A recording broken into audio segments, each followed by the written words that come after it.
কারো ট্রান্সপ্লান্ট হয়, করা সম্ভব হয়, বা কিছু জিনের পরিবর্তন করে এটা ঠিক করা যায়, কিন্তু এটা প্রচন্ড খরচ সাপেক্ষ। এটা এতটাই খরচ সাপেক্ষ যে এটা মধ্য মানে বৃত্তের পক্ষে এটা সম্ভব হয় না। সেই জন্য আমরা সবসময় চেষ্টা করি যাতে থ্যালাসেমিয়া পেশেন্টের জন্ম না হয়। আর এর প্রতিরোধ করার একটাই উপায় হচ্ছে সেটা বিবাহের পূর্বে জিন পরীক্ষা করা বা ব্লাড পরীক্ষা করা।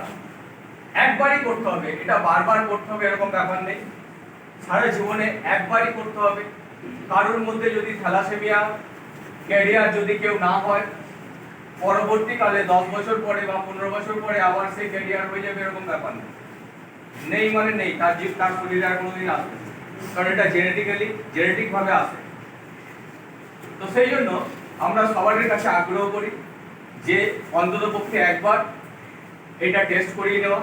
কারণ যদি আমি মাইনর থাকি তাহলে আমার বিবাহের পূর্বে যেন আমার স্ত্রীর মধ্যে সে যেন থ্যালাসেমিয়া মাইনর না হয়, সেই জন্য একদম সুস্থ স্বাভাবিক হয়।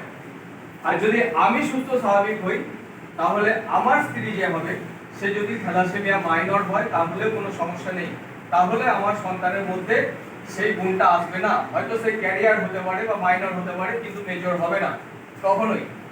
এবার অনেকের মনে এই প্রশ্নটা থাকতে পারে যে আজকে হয়তো মডার্ন যুগ, অনেকে হয়তো দীর্ঘদিন রিলেশনের মধ্যে থাকে 5 বছর 10 বছর, তারপরে বিবাহ নিশ্চিত, মানে করতেই হবে, কোনো অপশন নেই। হয়তো দেখা গেল দুজনেই ক্যারিয়ার, সেক্ষেত্রে কি করা যাবে? তারও একটা অপশন আছে। যখন সন্তান জন্ম নেয় গর্ভস্থ অবস্থায়, যখন 50 থেকে 60 দিনের মধ্যে একটা ব্লাড টেস্ট করা যায়।